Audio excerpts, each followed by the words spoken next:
അതെ ഇപ്പൊ ഈ വിഷുക്കാലല്ലേ, ക്ഷീണിച്ചോടാ? ഇല്ല, കിച്ചടിയൊക്കെ വെച്ച് മൊത്തം ഔട്ട്സോഴ്സേഴ്സിനെ കൊണ്ട് ചെയ്തോണ്ട് ഞങ്ങൾ ചോദിച്ചതാ. സദ്യയിലുള്ള ഒരുവിധം എല്ലാ വിഭവങ്ങളും ഉണ്ടാക്കിയിട്ടും ക്ഷണിക്കാത്തതിനോട്. ഓ സോറി, ഞാൻ തെറ്റിദ്ധരിച്ചു. പോട്ടെ, ഞാൻ ഇച്ചിരി ഒന്ന് കരുതിയതാ. അതെ ഇപ്പൊ ഈ വിഷു ഓണം ഇങ്ങനെയൊക്കെ വരുമ്പോ നമുക്ക്, നിങ്ങൾ ചെന്നൈയിലായിരുന്നല്ലേ, മദ്രാസിലായിരുന്നല്ലോ, അപ്പം നാട്ടിലേക്ക് വരികയല്ലേ വെക്കേഷൻ ആ സമയത്ത്, വിഷു സമയത്ത് വരുമ്പോ ഒക്കെ അത് നല്ല വിഷു ഓർമ്മകൾ എന്തൊക്കെയാ ചെറുപ്പത്തിലല്ലേ? അങ്ങനെ ഞങ്ങൾക്ക് വിഷു ഓർമ്മകളാണ് ആക്ച്വലി കൂടുതൽ. കാരണം വെച്ച് കഴിഞ്ഞാൽ വിഷുവിനുള്ളൊരു പ്രധാന പരിപാടി എന്ന് വെച്ച് കഴിഞ്ഞാൽ കൈനീട്ടം വലിയൊരു പരിപാടിയാണല്ലോ. ഇത് ഞാൻ ആദ്യം പറഞ്ഞു പ്രേക്ഷകരോട്. അല്ല, അപ്പൊ ഇത്രയും, അപ്പൊ ഒരു വിഷു നമ്മൾ മിസ് ചെയ്യില്ല.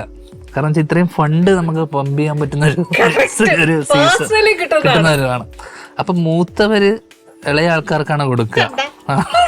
ഒരു വീട്ടിൽ തന്നെ അല്ല, എല്ലാ വീട്ടിലുള്ളതാ. അപ്പൊ അതിലുള്ള സംഭവം എന്ന് വെച്ചാൽ ഞാൻ ആ സമയത്ത്, ഞാൻ എൻ്റെ കുട്ടിക്കാലം അല്ലെങ്കിൽ സ്കൂൾ ടൈമിലൊക്കെ ഞാനായിരുന്നു കുടുംബത്തിലെ ഏറ്റവും ചെറുത്. ബാക്കി ചെറുതുണ്ടായിരുന്നു, ബാക്കിയവരൊക്കെ ഒന്നാം ക്ലാസ്, LKG UKG എന്നൊക്കെ പറഞ്ഞ പോലെയാണ്. അപ്പൊ ഞാൻ ചെറുതായതുകൊണ്ട് തന്നെ ഫണ്ട് കൂടും, വരുന്ന ബൾക്കായിട്ട് വരും. പിന്നീട് ഞാൻ വലുതായി തുടങ്ങിയല്ലോ, ഇപ്പം +2 ഒക്കെ എത്തി. പിന്നെ ഞാൻ വിഷുവിന് അങ്ങോട്ട് പോകില്ല, നിർത്തി. കാരണം എന്ന് വെച്ച് കഴിഞ്ഞാൽ പിന്നെ നമ്മൾ പോയി കഴിഞ്ഞാൽ ഈ പറയുന്ന അമ്മമാർക്കൊക്കെ നമ്മൾ കൊടുക്കണം. അത് നമ്മുടെ അനുഭവത്തിലുള്ളത് കൊണ്ട്, നമ്മളായിരുന്നു ഇത് കണ്ടത് കൊണ്ടും നമ്മള് കരുതലെടുക്കും. അതും ചേച്ചി വിചാരിക്കുന്ന ഫണ്ടൊന്നുമല്ല. കാരണം ഞങ്ങളെ കസിൻസും ഇവരൊക്കെ കൂടെ 10-75 വലിയ ഫാമിലിയാ. നമ്മുടെ ഇവിടെ 8-9 പേരുണ്ട്. അപ്പൊ ഈ ഒരു ജില്ല പോലെ ആ ഏരിയ. അപ്പൊ നമ്മള് ഒരു യാത്ര പോയിട്ട് വരുമ്പോ അന്ന് 7ാം ക്ലാസ്സിലൊക്കെ നമുക്കൊരു 19,000-70,000 രൂപയൊക്കെ അന്ന് കിട്ടും ഈസിലി.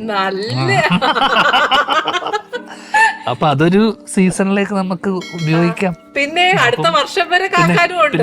കാരണം അന്ന് വലിയ ചെലവില്ലാത്ത കാര്യമാണല്ലോ. ഇതൊരു ഫണ്ടായിട്ട് നല്ലോണം സൂക്ഷിക്കാൻ പറ്റുന്ന ഒരു കാര്യമാണ്.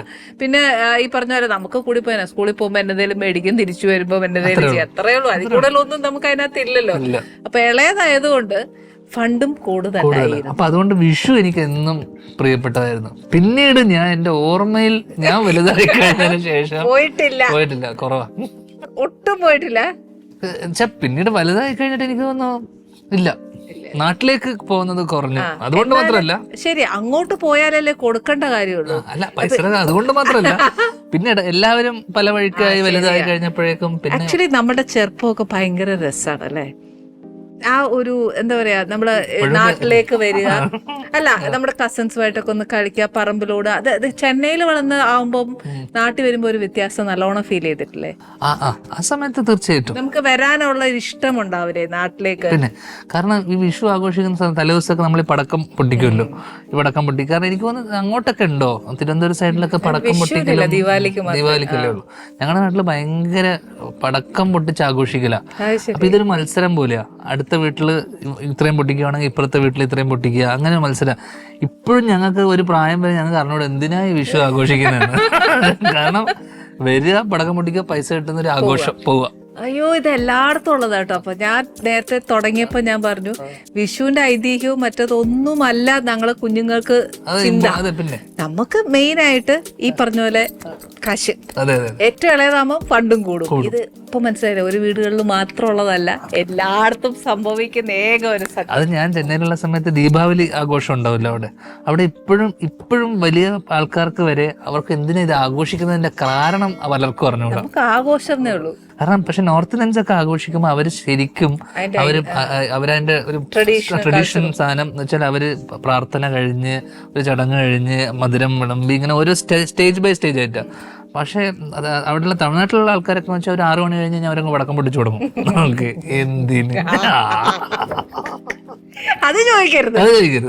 പിന്നെ അവിടെ ഏപ്രിൽ സമയം എനിക്ക് തോന്നുന്നു അവര് പുതിയ ന്യൂ ഇയറും കൂടിയാ. നമുക്ക് മലയാളം ഇതിലെ ന്യൂ ഇയർ ഇതല്ലേ, പുതുവർഷമല്ലേ. അപ്പൊ അവർക്ക് അല്ല, ഞാൻ പറഞ്ഞ നമുക്കിവിടെ വിഷു ആഘോഷിക്കുമ്പോ അവിടെ അവര് ന്യൂ ഇയർ ആയിട്ട് സെലിബ്രേഷൻ ഉണ്ടാവും. അപ്പം അച്ഛൻ നല്ല കൈനീട്ടം തരും. അവല്ലേ ആ സമയത്ത് അച്ഛൻ 2 മക്കൾക്കും പിന്നെ ഈ പറഞ്ഞ നാട്ടിൽ ചെല്ലുമ്പോ എല്ലാവരും പിന്നെ മാമന്മാരും എല്ലാരും ഉണ്ടല്ലോ. പക്ഷെ അതൊരു സന്തോഷമുള്ള ഒരു കാര്യമായിട്ടാ. ഈ അവർക്കൊന്നും വലിയ സന്തോഷമുള്ള കാര്യമല്ല, പക്ഷെ സന്തോഷമുള്ള കാര്യം. ഞാൻ പറയുന്നത് അതെല്ലാം മാറ്റി നിർത്തിയാലും ഒരു ജോയിന്റ് ഫാമിലിയിലേക്ക് വന്ന് കയറി ആ ഒരു നമ്മുടെ ചൈൽഡ്ഹുഡ് മെമ്മറീസ് എന്ന് പറയുന്ന എത്രയായാലും നമ്മുടെ ഹൃദയത്തോട് ചേർത്ത് വെക്കാൻ പറ്റുന്ന നല്ല കാര്യങ്ങളാണ്. അതൊരിക്കലും നമുക്ക് മറക്കാൻ പറ്റത്തില്ലല്ലോ. പിന്നെ ഇപ്പൊ ധ്യാനിനെ ശരിക്കും ഇന്നേക്ക് വരെ പരിചയമുള്ള ഒരു വ്യക്തികൾ എന്ന് മലയാളികൾക്ക് എല്ലാവർക്കും ധ്യാൻ ഭയങ്കര നോട്ടിയാണ്, ഭയങ്കര വർത്താനം പറയാണ്, ഭയങ്കര എന്താ പറയുക ജോളി ടൈപ്പാണ് അല്ലേ. അത് ഞങ്ങൾ പൂർണ്ണമായി സമ്മതിച്ചു. ഇനിയിപ്പോൾ അത് മാറുമെന്നുള്ളത് ഞങ്ങൾക്ക് അറിയാൻ മേല. പക്ഷേ വേറൊരു വേർഷൻ ഉണ്ടല്ലോ, വീട്ടിൽ ചെന്ന ഒരു അപ്പനാണ്. ആ അപ്പന്റെ എവിടെ അപ്പന്റെ ഗൗരവവും ഒരു ഗൃഹനാഥൻ എന്നുള്ള ഒരു റെസ്പോൺസിബിലിറ്റി അവിടെ അങ്ങനെയാണോ? അവിടെ ഇപ്പൊ അപ്പൻ ആ കോൺസെപ്റ്റിനൊന്നും ഇന്ന് നമുക്ക് മക്കളെ അങ്ങനെ അപ്പൻ ഇത് എന്നുള്ള രീതിയിലൊന്നും, എന്റെ മോളെന്നെ ബ്രോ എന്നൊക്കെ വിളിക്കുന്നത്. ഒരു ഡൂഡ് ബ്രോ അങ്ങനെയൊക്കെ ആയി. അപ്പൻ എന്നുള്ള സാധനമൊക്കെ പോയി. അപ്പോൾ ഇന്നത്തെ പിള്ളേർക്കൊന്നും അങ്ങനെ ഒരു ഇതുണ്ടെന്ന് തന്നെ എനിക്ക് തോന്നുന്നില്ല. വലിയ വിലയൊന്നും ഇല്ല. അല്ല എന്നാലും മോള് വരുമ്പോഴും ഞാനിപ്പോഴും അച്ഛൻ വീട്ടിലേക്കൊക്കെ അച്ഛൻ വരുമ്പോൾ അച്ഛൻ നടന്നു വരുന്ന സമയത്ത് സ്വാഭാവികമായിട്ട് നമ്മളൊരു ബഹുമാനം കൊണ്ടൊക്കെ ഒന്ന് കസേരന്നൊക്കെ എഴുന്നേറ്റ് ചെയ്യും. എന്റെ മകൾ അവിടെ ഇരുന്ന സമയത്ത് ഞാൻ നടക്കുന്ന സമയത്ത് ഒന്നൊരു എന്താ പറയണ്ടേ അച്ചരിപ്പ് അഴിച്ചിട്ട് കുളിച്ചിട്ട് പോവാ, ഇങ്ങനെയാണ് എന്നെ ഓർഡറിങ് ആണ്. അപ്പൊ അതുകൊണ്ട് എനിക്ക് തോന്നുന്നു കഴിഞ്ഞ ദിവസം എൻ്റെ അടുത്ത് അജു ഇങ്ങനെ പറഞ്ഞു വെച്ചാൽ ഇന്നത്തെ പിള്ളേർക്കൊക്കെ അപ്പൊ നമ്മൾ ഇത് ചെയ്യണ്ട എന്ന് പറഞ്ഞു കഴിഞ്ഞാൽ പണ്ടൊക്കെയാണ് നമ്മൾ ചെയ്യില്ല. പക്ഷെ അവരപ്പം തന്നെ തിരിച്ച് ചോദ്യം ചോദിക്കും, എന്തുകൊണ്ട് ചെയ്തുകൂടാ? അതിനുള്ള കാരണം അവർ അറിയണം. നമ്മൾ എന്തുകൊണ്ട് ഇത് ചെയ്തുകൂടാ? അതെടുക്കണ്ട, നമ്മളൊന്നും ചോദിക്കാൻ പറ്റില്ല. നമ്മൾ പേടിച്ചിട്ട് ഇതൊക്കെ ചെയ്യും. എന്നാ ഭയം അല്ല, പേടിക്കേണ്ട കാര്യമില്ല. പക്ഷെ എന്നാൽ പോലും പണ്ടൊക്കെ നമ്മൾ അച്ഛനും അമ്മേനെയൊക്കെ നമുക്കൊരു ഒരു ഭയഭക്തി ഉണ്ട്. പക്ഷെ അതൊക്കെ കുറഞ്ഞു കമ്പാരിറ്റീവ്ലി. അല്ല പക്ഷെ അത് നമ്മളെ പിള്ളേരോടുള്ള ആറ്റിറ്റ്യൂഡ് ആണെങ്കിലും ഇപ്പം ധ്യാൻ അത്രയും ഭയങ്കര എന്താ പറയാ, അല്ല പിന്നെ പേടിപ്പിച്ചിട്ട് നമ്മൾ നിർത്തേണ്ട കാര്യം. ആസ് എ ഫാദർ ധ്യാൻ എന്താ തോന്നിയിട്ടുള്ളത് മകൾ ജീവിതത്തിലേക്ക് വന്നപ്പോ? ഓഫ് കോഴ്സ് നമുക്ക് ഇനിയിപ്പോ എന്ത് പറഞ്ഞാലും ഇപ്പത്തെ ജനറേഷൻ വേറെയാന്ന് പറഞ്ഞാലും അല്ലെന്ന് പറഞ്ഞാലും as A father and A mother നമുക്ക് നമ്മുടേതായ റെസ്പോൺസിബിലിറ്റീസ് ഉണ്ട്. അപ്പൊ ധ്യാൻ എങ്ങനെയാണ് കൊച്ചിന്റെ അടുത്ത് ഈ പറഞ്ഞ പോലെ റെസ്പോൺസിബിലിറ്റീസിനെ കുറിച്ച് നമ്മൾ കുഞ്ഞുങ്ങളെ മനസ്സിലാക്കണം. തെറ്റും ശരിയും നമ്മൾ പറഞ്ഞു കൊടുക്കാനുണ്ട്. ആസ് ആർ അപ്പൻ നമുക്ക് റെസ്പോൺസിബിലിറ്റി ഉണ്ട്, പറഞ്ഞു കൊടുക്കേണ്ട കാര്യമുണ്ട്. അതെങ്ങനെയാണ് കാര്യം ചെയ്യുന്നത്? ഉപദേശിക്കാതിരിക്കുക. കാരണം ഞാൻ എന്റെ അച്ഛൻ എന്നെ ഇതുവരെ അങ്ങനെ ഉപദേശിച്ചിട്ടൊന്നുമില്ല. കാരണം അതൊരു ബോറ് പരിപാടിയാണെന്ന് പുള്ളി തന്നെ വിശ്വസിച്ചിരുന്നു. കാരണം എന്റെ അച്ഛൻ ഗ്രാൻഡ് ഫാദർ പുള്ളിനെ ഉപദേശിച്ച സമയത്ത് എന്റെ അച്ഛൻ അതൊന്നും ഫോളോ ചെയ്തിരുന്നില്ല. പുള്ളിയുടെ വഴിക്ക് പോയാണ്. അപ്പൊ ഞാൻ എന്റെ അച്ഛൻ അതുകൊണ്ട് തന്നെ ഇതുവരെ ഉപദേശിച്ചിട്ടുള്ള കാര്യങ്ങളാണ്. പുള്ളി പല കഥകളും പല കാര്യങ്ങളും നമ്മളോട് ഷെയർ ചെയ്യും. അതിലുള്ള പ്രോസ് ആൻഡ് കോൺസ് നമുക്ക് പറഞ്ഞു തരുന്നല്ലാതെ ഒരിക്കലും നീ ഇത് ചെയ്യണ്ട, നീ ഇങ്ങനെ ചെയ്യണ്ട. അതിൽ നിന്ന് നമ്മൾ മനസ്സിലാക്കിക്കൊള്ളുക, ഇത് ഇങ്ങനെ ചെയ്ത് കഴിഞ്ഞാൽ ഇന്ന കാരണം കൊണ്ടാണെന്നുള്ളത് കാര്യങ്ങൾ മനസ്സിലാക്കുക. ഞാനും അതുപോലെ നമ്മൾ പലരുടെയും കഥകളും ഇതൊക്കെയാണ്. അല്ലാതെ ബേസിക് കാര്യങ്ങളെ ഉണ്ടല്ലോ ചേച്ചി, അത് അങ്ങനെയുള്ള വീട്ടിലെ കാര്യം, കുഞ്ഞു കുഞ്ഞു കാര്യങ്ങൾ, അതൊക്കെ നമ്മൾ സ്വാഭാവികമായിട്ടും പറയും. അതൊക്കെ ഇന്നത്തെ പിള്ളേർ അവർക്കൊക്കെ അറിയാം. ഭയങ്കര നന്നായിട്ട് അവർക്ക് നല്ലതും ചീത്തയൊക്കെ അവർക്ക് കൃത്യമായിട്ട് അറിയാം. ഞാനിപ്പം അറ്റ്ലീസ്റ്റ് പറയുന്ന വെച്ചാൽ കുഞ്ഞുങ്ങളൊക്കെ ഉള്ള സമയത്ത് ഇപ്പൊ അവർക്ക് പ്രിയപ്പെട്ടതായിട്ടുള്ള അവളുടെ കുറെ കളിപ്പാട്ടങ്ങൾ ഉണ്ടാവും, പരിപാടി ഉണ്ടാവും. അപ്പൊ ചിലർക്ക് ഭയങ്കര ഇവള് കുറച്ച് ഷെയർ ചെയ്യുക എന്നുള്ളത് ഭയങ്കര കുറവാണ്. എന്നുവെച്ചാൽ ഭയങ്കര എന്ന് വെച്ച് കഴിഞ്ഞാൽ കുഞ്ഞുങ്ങൾക്ക് പ്രത്യേകിച്ച് അവരുടെ ഭയങ്കര പേഴ്സണൽ ആയിട്ടുള്ള സാധനങ്ങളായിരിക്കും കളിപ്പാട്ടം, തോണി, ഇതുപോലെ സാധനങ്ങൾ. അപ്പൊ ഞാൻ അവളോട് പറയും കൂട്ടുകാരൊക്കെ വരുമ്പോ ഷെയർ ചെയ്യാം. അപ്പൊ എന്റെ സാധനം ഞാൻ എന്തിനു ഷെയർ ചെയ്യണം എന്നുള്ളതാണ് പുള്ളിക്കാരുടെ ചോദ്യം. അവനത് ഉണ്ടെങ്കിൽ അപ്പൊ ഞാൻ പറഞ്ഞു അതല്ല, നമുക്കൊരു സാധനം കിട്ടുമ്പോ നമ്മൾ ബാക്കിയുള്ളവരുടെ അടുത്ത്. അല്ല അപ്പൻ നമ്മളെ ഉപദേശിച്ച പോലെയാണോ ധ്യാൻ കൊച്ചിനെ പറഞ്ഞു മനസ്സിലാക്കി? ഒരിക്കലല്ല. ഞാൻ കുറച്ചുകൂടെ അതിന്റെ എന്താ പറയണ്ട ഒരു എന്താ പറയണ്ട വളരെ മിനിമൽ ആയിട്ടും വളരെ സോഫ്റ്റ് ആയിട്ട് പറയാറ്.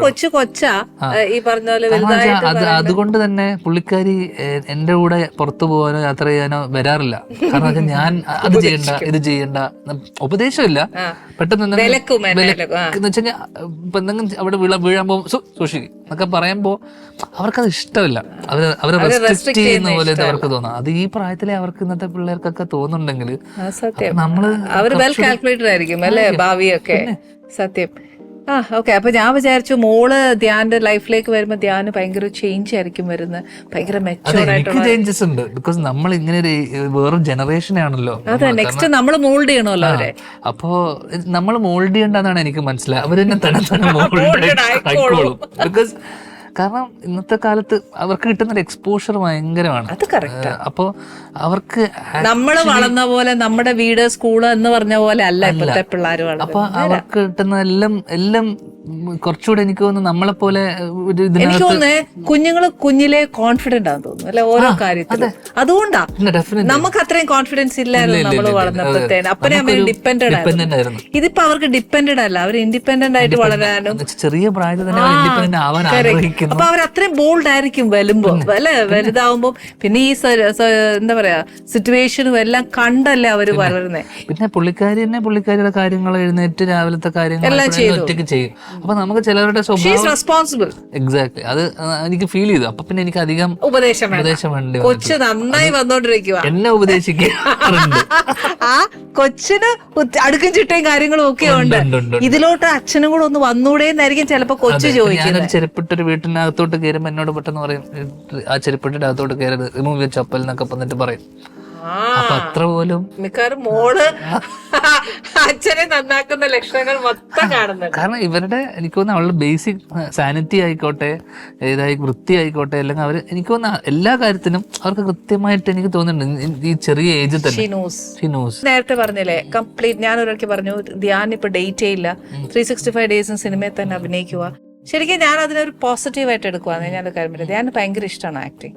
അല്ല ഒരിക്കലും അല്ല നമുക്കിപ്പോ ഞാൻ നേരത്തെ എന്നോട് ചോദിച്ചില്ലേ ചേച്ചി സിനിമയിലല്ലേ അവിടെ ഇഷ്ടം ഏതാ, ഞാൻ അടുക്കള, എനിക്കത് ഭയങ്കര ഇഷ്ടമാണ്. ഞാൻ എൻ്റെ ഒരു ലോകത്ത് നിന്ന് ഭയങ്കര ആസ്വദിച്ച് എനിക്ക് മനസ്സിന് തൃപ്തി തോന്നുന്ന പോലെ ഞാൻ അടുക്കളയിൽ പെരുമാറും എന്ന് ഞാൻ പറയല്ലേ. എന്ന് പറഞ്ഞ പോലെ ഞാൻ ഈ 365 ദിവസവും ധ്യാനിന് ഡേറ്റ് ഇല്ല അഭിനയിക്കുക എന്നൊക്കെ ശരിക്കും ആക്ടിങ്ങിന് ഭയങ്കര പാഷൻ, എനിക്ക് ഭയങ്കര ഒരു സന്തോഷം തോന്നുന്നു, ഞാൻ വേറെ ലോകത്തിലേക്ക് നിൽക്കുന്നു, എനിക്ക് റിലാക്സേഷൻ ആണ്. ഒരിക്കലല്ല. പിന്നെ ചേച്ചി ഇതെന്താ പറ്റുമെന്ന് വെച്ച് കഴിഞ്ഞാൽ ഞാൻ ആ കൊറോണ, ഞാൻ പല സ്ഥലത്തും പറഞ്ഞിട്ടുണ്ട്, കൊറോണ വന്നപ്പോഴേക്കും ഞാൻ നമ്മളൊരു 2-3 വർഷത്തേക്ക് വീട്ടിലായിപ്പോയി, 1-2 വർഷത്തേക്ക്. അപ്പൊ അത് കഴിഞ്ഞ ഉടനെ എനിക്കൊരു സിനിമ വന്നു. ആ ഒരു സിനിമ തുടങ്ങിയതാ കഴിഞ്ഞ 4 വർഷം മുന്നേ. പിന്നെ എനിക്കൊരു സീരീസ് ഓഫ് സിനിമകൾ വന്നു. എന്തുകൊണ്ട് വന്നെന്ന് എനിക്കിപ്പോഴും പല കാരണങ്ങളുണ്ട്. നമ്മൾ വർക്കിംഗ് ഷൂട്ടിംഗ് ഫ്രണ്ട്ലി ആയതുകൊണ്ടും നമ്മൾ വാങ്ങിക്കുന്ന റെമ്യൂണറേഷൻ അല്ലെങ്കിൽ ഇതിനെയൊക്കെ ഡിപ്പെൻഡ് ചെയ്തിരിക്കുമല്ലോ. പിന്നെ എനിക്ക് ഒരുപാട് സിനിമക്കകത്ത് ഞാൻ ടെക്നീഷ്യനായിട്ട് വരണം, അല്ലെങ്കിൽ ടെക്നീഷ്യൻ ആവണം എന്ന് ആഗ്രഹിച്ച് സിനിമയിൽ വന്നതാ. Started as an AD assistant director. അവിടെ നിന്നൊരു സിനിമ വന്നു, ബിക്കോസ് ഇറ്റ് വാസ് ശോഭന മാം, അല്ലെങ്കിൽ അതായതുകൊണ്ട് ഞാൻ ആ തിര ചെയ്തു. 2014 ഞാൻ സിനിമ ചെയ്തില്ല, 15 ബേസിലിന്റെ സിനിമ ആയതുകൊണ്ടാണ് കുഞ്ഞിരാമായണം ചെയ്തത്. അതിനെ ഫോളോ ചെയ്ത് കപ്പ്യാർ വന്നു. ഇതിലൊന്നും ഒരു സെലക്ഷൻ പ്രോസസ്സിലൂടെ ഒന്നും ഞാൻ എൻ്റെ ഫസ്റ്റ് 3 പടം ഈ കപ്പ്യാർ, കുഞ്ഞിരാമായണം, തിര, ഈ 3 പടവും ഞാൻ ഒരു സെലക്ട് ചെയ്ത സിനിമയല്ല. ഇതെനിക്ക് ഇങ്ങോട്ട് വന്നു because they were all friends, ഞാൻ അതുകൊണ്ട് ചെയ്തു. എന്തോ എന്റെ ഭാഗ്യം കൊണ്ടാണ് നിർഭാഗ്യം കൊണ്ടാണ് ഇത് ഓടി ഈ കുഞ്ഞിരാമായണവും കപ്പ്യാരും. അപ്പോഴേക്കും ഞാൻ അപ്പോഴും അറിയുന്നില്ല ഞാൻ ഒരു ആക്ടറായിരുന്നു. കാരണം നമ്മളിത് വളരെ കംഫർട്ട് സോണിൽ ചെയ്യുന്ന സിനിമ, നമ്മുടെ സുഹൃത്തുക്കളോട് സിനിമ, ഇവരെ കൂടെ ചില്ല് ചെയ്യാം, ഇവരെ കാണാം എന്നൊക്കെയുള്ള രീതിയിലാണ്. അപ്പം ഞാൻ കുറച്ചുകൂടെ റെസ്പോൺസിബിൾ ആവണം എന്നെ വിശ്വസിച്ച്. അതൊന്നും എനിക്ക് ആ സമയത്ത് ചിന്തയില്ല. ബിക്കോസ് എനിക്കപ്പോഴും ആക്ടർ എന്നുള്ള രീതിയിൽ എനിക്കൊരു കരിയർ പെർസ്യൂ ചെയ്യണമെന്ന് എനിക്ക് ആഗ്രഹം ഉണ്ടാകാത്തതുകൊണ്ടും പ്രൈമറിലി. അപ്പോഴാണ് ഞാൻ 15 കഴിഞ്ഞപ്പോഴേക്കും ഞാൻ ഡയറക്ഷനിലോട്ട് പോകാന്നുള്ള രീതിയിൽ ഞാൻ 2016 ഞാൻ എൻ്റെ പ്രിയൊക്കെ തുടങ്ങിയതാണ്. That took almost 2 years to complete, അല്ലെങ്കിൽ ഇവർ ഡേറ്റ് ഇഷ്യൂസും പരിപാടിയൊക്കെ. അത് കഴിഞ്ഞപ്പോഴേക്കും കൊറോണ വന്നു. പിന്നെ ഒരു പ്രൊജക്റ്റ് ഇനീഷ്യേറ്റ് ചെയ്ത് പിന്നെയും ഫ്രം സ്ക്രാച്ച് തുടങ്ങണമെങ്കിൽ കുറേ സമയമെടുക്കും. അപ്പം ഈ ഗ്യാപ്പ് ഫില്ല് ചെയ്യാൻ, അല്ലെങ്കിൽ ഫില്ലറായിട്ട് ഞാൻ ഒരു ഓൾട്ടർനേറ്റ് കരിയർ ഉണ്ടല്ലോ എന്നുള്ള രീതിയിൽ ഞാൻ ഒരു സിനിമ കമ്മിറ്റ് ചെയ്തത് എനിക്ക് ഓർമ്മയുള്ളൂ. പിന്നെ നിന്നിട്ടില്ല. പിന്നെ എന്താ വെച്ചാൽ ഇതിലൊക്കെയുള്ള ആൾക്കാരൊക്കെ തന്നെ ഇൻഡിപെൻഡന്റ് ആവാൻ തുടങ്ങി. പലരും നമ്മളോട് വർക്ക് ചെയ്തു. അപ്പൊ കുറേ സുഹൃത്തുക്കളും സൗഹൃദങ്ങളും ഉണ്ടായാൽ നമ്മൾ പലർക്കും അപ്പം കഥയോ കാര്യങ്ങളോ ഒന്നും ഞാൻ എൻ്റെ വിഷയമേ അല്ലായിരുന്നു. അപ്പൊ ഞാൻ ഒന്നും റാൻഡമായിട്ട് പ്രോജക്ട്സ് സൈൻ ചെയ്ത് തുടങ്ങി. അതൊരു സീസൺ അല്ല, അത് നമ്മുടെ ജീവിതത്തിൽ വന്ന ഒരു ജേർണി എന്ന് വിചാരിച്ചോളൂ. പക്ഷെ അപ്പാർട്ട് ഫ്രം ദാറ്റ്, ആ ജേർണിയില് നമ്മൾ അറിഞ്ഞോ അറിയാതെയോ നമ്മളൊരു ആക്ടറായി മാറുക. നമ്മൾ സ്വന്തമായിട്ട് ഇംപ്രവൈസ് ചെയ്ത് വരണമല്ലോ, നാച്ചുറൽ. ഇപ്പൊ നമുക്ക് അതൊന്നും ഞാൻ അറിഞ്ഞിട്ടില്ല എന്നുള്ള, ബിക്കോസ് എനിക്ക് ഭയങ്കര മെക്കാനിക്കലായി തുടങ്ങി ഒരു പോയിന്റ് കഴിഞ്ഞപ്പോൾ. ബിക്കോസ് ഒരു ദിവസം ഒരു പടത്തിൽ മറ്റേ ഇതാണെങ്കിൽ നെക്സ്റ്റ് ഡേ പോയിട്ട് വേറൊരു സിനിമ ചെയ്യുക. അപ്പം ഇറ്റ് ബിക്കേം ഭയങ്കര മെക്കാനിക്കൽ. ഞാൻ ആ പ്രോസസ് എൻജോയ് ചെയ്യാൻ പറ്റാത്തൊരവസ്ഥയിലോട്ട് എത്തി. അങ്ങനെ സാച്ചുറേറ്റഡ് ആയിപ്പോയി. ഇപ്പൊ സാച്ചുറേറ്റഡ് ആണ്. അപ്പൊ അത് കഴിഞ്ഞപ്പോഴേക്കും ഞാൻ നിർത്തണം എന്ന് വിചാരിച്ച സമയത്ത് പോലും എനിക്ക് നിർത്താൻ പറ്റാതെ. അപ്പൊ ഞാൻ ചോദിച്ചാൽ നിർത്താൻ പറ്റിയിട്ടില്ലെങ്കിൽ പോലും destiny is as an actor നമ്മൾ വർക്ക് ചെയ്തുകൊണ്ടിരിക്കുവാണ്. അപ്പൊ നമുക്ക് മനസ്സിലായി നമ്മൾ തെരഞ്ഞെടുത്തതല്ല നമുക്ക് വന്നുകൊണ്ടിരിക്കുന്നത്. ആ ഒരു മേഖലയിൽ നിൽക്കുമ്പോഴത്തേക്കും സ്റ്റിൽ ഞാൻ ചോദിക്കുന്നത് ആസ് ആൻ ആക്ടർ നമുക്കിപ്പോ എന്തായാലും ഈശ്വരൻ നിശ്ചയിച്ചത് ഇതാണ്, ഞാൻ ആഗ്രഹിച്ച വേറൊന്ന്, അതിൽ ഞാൻ ഇനി മെച്ചപ്പെടണം, ഞാൻ എന്തെങ്കിലും ചെയ്യണം, അങ്ങനെ എപ്പോഴെങ്കിലും ഒരു ഫീലിംഗ് എനിക്ക് പാഷൻ ഇല്ലാത്തതുകൊണ്ട് തന്നെ എനിക്ക് പാഷൻ ഇല്ലാത്തതുകൊണ്ട് നമുക്ക് തോന്നിയില്ല അല്ലേ? പിന്നെ പാഷൻ ഇല്ലാതെ തോന്നിയതില്ല. കുറെ മോശം കുറെ സിനിമകൾ ചെയ്തു, നല്ലത് വിരലുണ്ടാവുന്ന കുറച്ച്. ഇപ്പം ഞാൻ വർക്ക് ചെയ്ത ഇപ്പം സ്വാമി സാറിന്റെ പടം ചെയ്തു, കുറെ ലെജൻസിന്റെ കൂടെ സിനിമ ചെയ്തു, ഏട്ടന്റെ സിനിമ ചെയ്തു, അതിനിടയിൽ മറ്റേ ഡിജോ വലിയ വലിയ ഫിലിം മേക്കേഴ്സിന്റെ സിനിമ ചെയ്തു, വലിയ സിനിമകൾ ചെയ്തു. അപ്പൊക്കെ ഒരു ലേണിംഗ് ഉണ്ട് ഒരു സൈഡില്. ബിക്കോസ് എനിക്ക് നാളെ ഒരു പടം ഇത് ചെയ്യുന്ന സമയത്ത് നമുക്കൊരു ഗ്യാപ്പ് വന്നു കഴിഞ്ഞാൽ എന്ന് വെച്ച് കഴിഞ്ഞാൽ ഇപ്പൊ ഡയറക്റ്റ് ചെയ്യുമ്പോൾ പോലും ഇപ്പോൾ ഒരു ഡയറക്ടർ ഒരു പടം കഴിഞ്ഞിട്ട് എടുക്കുന്ന ആവറേജ് ഗ്യാപ്പ് എന്ന് പറഞ്ഞാൽ 2 to 3 years ആ ഗ്യാപ്പിൽ അയാൾ സെറ്റ് കാണുന്നില്ല, ഒരു സ്ഥലത്ത് നിന്ന് ഷൂട്ടിങ്. അപ്പം തിരിച്ച് വന്നിട്ട് ഒരു പടം ഇനീഷ്യേറ്റ് ചെയ്യണമെന്ന് വെച്ചാൽ സ്ക്രാച്ചിൽ നിന്ന് തുടങ്ങുന്ന പോലെ തന്നെ ആക്ച്വലി അത്രയും നാള് ഇത്. അപ്പം എനിക്ക് ആ പ്രശ്നമില്ല. ഓക്കെ, അപ്പൊ എനിക്ക് എല്ലാ ദിവസവും ലേണിംഗ് നടക്കുന്നുണ്ട്, അപ്ഡേറ്റഡ് ആയിക്കൊണ്ടിരിക്കുന്നുണ്ട്, ലേണിംഗ് നടക്കുന്നു, മീറ്റിംഗ് ന്യൂ പീപ്പിൾ, അല്ലെങ്കിൽ അത് ഞാൻ എൻജോയ് ചെയ്തു. Apart from acting and shooting, ഇപ്പൊ ഡെയിലി ഷൂട്ടിന് പോവുക, മീറ്റ് ന്യൂ പീപ്പിൾ, പുതിയ കഥകൾ കേൾക്കുക, അതൊക്കെ ഞാൻ ആ സൈഡിലൂടെ ഫൺ ആ സമയം. അപ്പൊ ഈ ഇത്രയും ക്യാരക്ടേഴ്സ് ചെയ്തപ്പോഴും നോക്കിയിട്ടില്ല ഏത് ക്യാരക്ടറിനും അതിന്റെ ഡെപ്ത് എന്താണെന്നോ ഒന്നും ചെയ്തിട്ടില്ല. ഞാൻ ചേട്ടന്റെ സിനിമ ചെയ്തപ്പോ, വർഷങ്ങൾക്ക് ശേഷം ചെയ്തപ്പോ, സ്വാമി സാറിന്റെ പടം ചെയ്തപ്പോ, ഇതിന്റെ കഥ പോലും എനിക്ക് ഇൻഫാക്ട് ചേട്ടന്റെ സിനിമയുടെ സെക്കൻഡ് ഹാഫിനോട് കഥ പോലും പറഞ്ഞിട്ടില്ല എന്നോട് പുള്ളി. ലൈക് ഫസ്റ്റ് ഹാഫിനോട് പറഞ്ഞപ്പോ പടം അപ്പൊ അതെന്ന് വെച്ച് കഴിഞ്ഞാൽ ബിക്കോസ് അതിന്റെ തലേ ദിവസം വരെ ഞാൻ വേറൊരു പടത്തിൽ വക്കീലായിട്ട് അഭിനയിച്ചുകൊണ്ടിരിക്കുക. അപ്പൊ നെക്സ്റ്റ് ഡേ ഞാൻ വന്നിട്ട് ഈ പടത്തിൽ നരച്ചിട്ടൊക്കെ ഇതാ ചെയ്യുക. അപ്പൊ എനിക്ക് ഇതിനെ പറ്റി ഒരു ഐഡിയ ഇല്ല. ബിക്കോസ് ഫസ്റ്റ് ഹാഫ് കഴിഞ്ഞപ്പോൾ ഞാൻ കുറച്ച് പുള്ളിനെ എന്തിനാ എന്നെ നറേറ്റ് ചെയ്തെന്ന് എനിക്കറിയില്ല. അപ്പോൾ പുള്ളി എൻ്റെ അടുത്ത് കഥ കേട്ടപ്പോൾ ഞാൻ പുള്ളിയുടെ അടുത്ത് 1-2 സാധനമൊക്കെ ലൈക്ക് പുള്ളി ഓപ്പൺ സജഷൻ, ഓപ്പൺ ടോക്കിൽ പുള്ളിനോട് ചോദിച്ച് പറയണം എന്ന് പറഞ്ഞപ്പോൾ എന്നോട് ഞാൻ സജഷൻ കുറച്ച് സാധനങ്ങളൊക്കെ പറഞ്ഞു. പുള്ളി പറഞ്ഞു നീ ഇതൊന്നും പറയേണ്ട കാര്യമില്ല. അപ്പൊ എന്നോട് പറഞ്ഞു നീ സെക്കൻഡ് ഹാഫ് കേൾക്കണ്ട തൽക്കാലം, പറയണ്ട. അപ്പൊ എന്നോട് ആക്ച്വലി പുള്ളി സെക്കൻഡ് ഹാഫ് നറേറ്റ് ചെയ്തില്ല. അപ്പം സീനുകൾ ഞാൻ പറഞ്ഞുതരാം. ദെൻ പക്ഷേ വിശാഖ്, നമ്മുടെ മെർലാൻഡിന്റെ വിശാഖ് എന്നോട് ഒരു ദിവസം ഫ്ലൈറ്റിൽ പോയപ്പോൾ എന്നോട് പറഞ്ഞു അളിയ ഇതാണ് കഥ, അളിയൊന്ന് കേട്ടിട്ട് അറിയണ്ടേ എന്തെങ്കിലും. അപ്പൊ തിരിച്ച് ഞങ്ങൾ വരുന്ന സമയത്ത് ഈ നെക്സ്റ്റ് ഷെഡ്യൂൾ തുടങ്ങുന്ന സമയത്ത് അവൻ ജസ്റ്റ് ഈ കഥ പറഞ്ഞു തന്നു. ആ കഥയൊന്നും അല്ല ഈ കഥ എന്ന് എനിക്ക് മനസ്സിലായി. അപ്പൊ ഞാൻ മനസ്സിലാക്കിയെന്ന് വെച്ചാൽ പ്രൊഡ്യൂസറിന് പോലും വലിയ കഥ അറിയില്ലല്ലോ നല്ലത്. അതെ അതെ.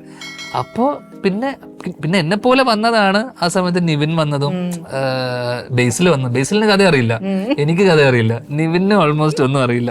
അപ്പൊ ഞാൻ പക്ഷെ അവര് ചെറിയ സപ്പോർട്ടിങ് ആയിട്ടുള്ള സാധനമാണ്, ഞാൻ ലീഡ് ചെയ്തതാണ്. അപ്പൊ എനിക്ക് ഡെഫിനറ്റ്ലി അപ്പൊ എന്നോട് ബേസിൽ ചോദിക്കണ്ട നീ എന്താ ചെയ്യുന്നത് എനിക്കറിയില്ല ചോദിച്ചു. ബിക്കോസ് നമ്മൾ ബ്ലൈൻഡ് ആയിട്ട് we follow the director. Because അതങ്ങ് എൻജോയ് ചെയ്തു. ബിക്കോസ് ഒന്നും അറിയാതെ ബ്ലാങ്ക് ആയിട്ട് പോവുക, ടെൻഷൻ ഇല്ല, നമ്മൾക്ക് പ്രിപ്പറേഷൻ ഇല്ല, ഒന്നുമില്ല. അപ്പൊ I did what he asked me to do. And അപ്പൊ ഞാൻ അന്ന് മനസ്സിലാക്കുക വെച്ചാൽ I am as good as my director. If at all ഞാൻ അതിൽ നന്നായി ആൾക്കാർ പറയുന്നുണ്ടെങ്കിൽ it's because I am director. My whole credit goes to the director. ശരിക്കും ഐ ട്രൂലി ബിലീവ് ദാറ്റ് കേട്ടോ. നമ്മളൊരു നല്ലൊരു കാര്യം ഒരു ക്യാരക്ടർ പ്രസന്റ് ചെയ്യുകയാണെങ്കിൽ ഓഫ് കോഴ്സ് ആ ഡയറക്ടർ എങ്ങനെ ഒരു ആർട്ടിസ്റ്റിനെ യൂട്ടിലൈസ് ചെയ്തെടുക്കുന്നു. അപ്പം we are only as good as director എന്നുള്ളതാണ് ഏറ്റവും വലിയ സത്യാവസ്ഥ. അപ്പൊ എന്ന് വെച്ചിട്ട് കഥ അറിയാതെ പോകണമെന്നല്ല. പക്ഷെ എൻ്റെ ഒരു ജേർണിയിൽ ഞാൻ ഈ കഴിഞ്ഞ 4 yearsനിടയിൽ ഞാനിത് അങ്ങോട്ട് ഇതായി അങ്ങ് അഡ്ജസ്റ്റ് ആയി. അപ്പം ഇപ്പൊ ലൈക്ക് ഞാൻ നിർത്തി. ലൈക്ക് ഞാൻ കുറച്ചൊരു ബ്രേക്ക് ഇട്ടിട്ട് I want to get back. അപ്പൊ ഇനി വരുമ്പോ സെലക്ട് ചെയ്തെടുക്കാം. അല്ല ഞാൻ നിർത്തുക. ലൈക്ക് എനിക്ക് മെയ് വരെ കമ്മിറ്റ്മെന്റ്സ് ഉള്ളു. So I am getting into direction.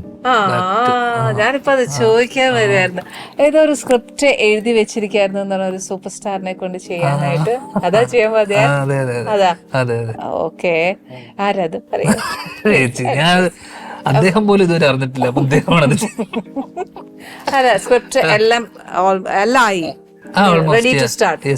Very good, all the best. പക്ഷെ ഈ പറഞ്ഞ പോലെ നിർത്തണ്ട, അഭിനയം നിർത്തണ്ട. അത് നിർത്തിക്കും നാട്ടുകാരല്ലേ, അതിനേക്കാളും മുന്നേ നമ്മളെ നിർത്തുന്നു. അങ്ങനെയൊന്നുമില്ല. പിന്നെ ഇത് എങ്ങാണ്ട് കോയിൻസിഡൻസ് ആയിട്ട് സിനിമയിലേക്ക് വന്നു, എന്നിട്ട് ഇത്രയും കാലം മനുഷ്യർ നിർത്തിയോ?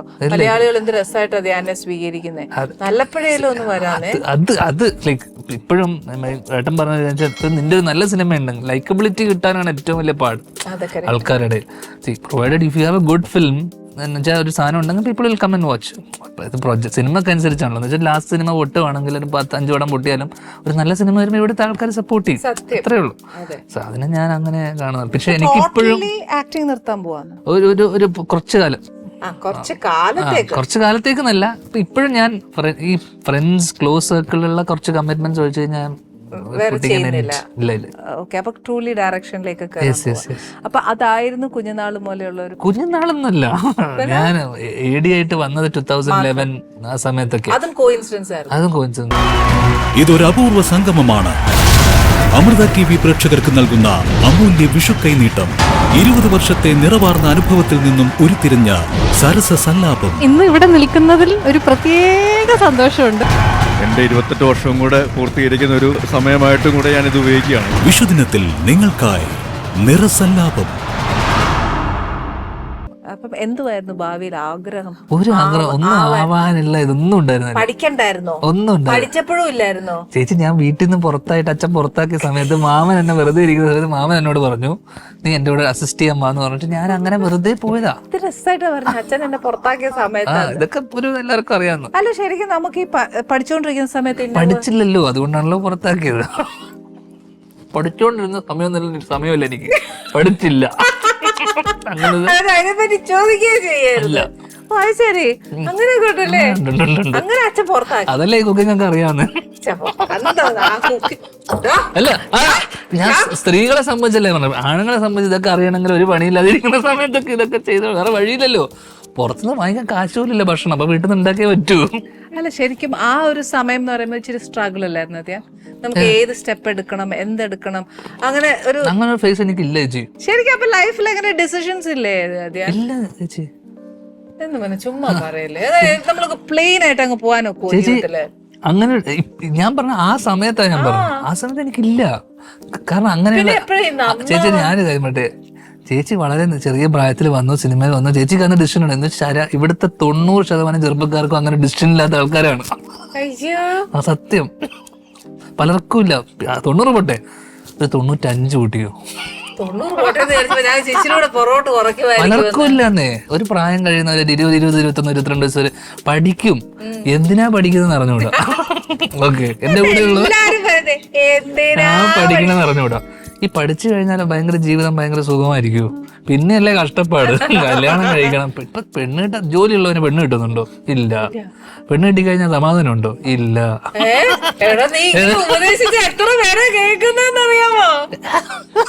ഉള്ള നേരമൊക്കെ ഇങ്ങനെ പറയുവാന്നോ? നേരൊന്നും അല്ല, ഇതൊക്കെ ചുമ്മാ പറയുന്ന. ചേച്ചി, ഇതാണ് ശരാശരി.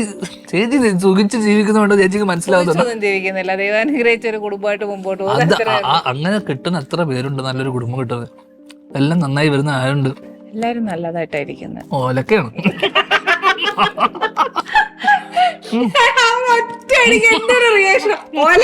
ഒന്നുമില്ലെന്ന്. വിനീത് എന്ത് ചെയ്തു? വിനീത് വഴക്ക് പറഞ്ഞിട്ടില്ലേ അനിയനെ? വഴക്ക് പറയാൻ ഞാൻ വീട്ടിൽ കൊടുത്തില്ല. അന്ന് അച്ഛന്റെ ഇതിലാണ് ഏട്ടൻ നിൽക്കുന്നത്. കാരണം അച്ഛന് സപ്പോർട്ടിലാണ് ഏട്ടൻ നിൽക്കുന്നത്. ഏട്ടൻ എങ്ങനെയെങ്കിലും വലിഞ്ഞൊരു സിനിമയിലോട്ട് വരാൻ നിൽക്കുമ്പോൾ എന്നെ വന്ന് സപ്പോർട്ട് ചെയ്ത് കഴിഞ്ഞാൽ ഏട്ടനെയും കൂടെ ചേർത്ത് പുറത്താക്കില്ലേ? അപ്പൊ ചെറുപ്പം മുതല്.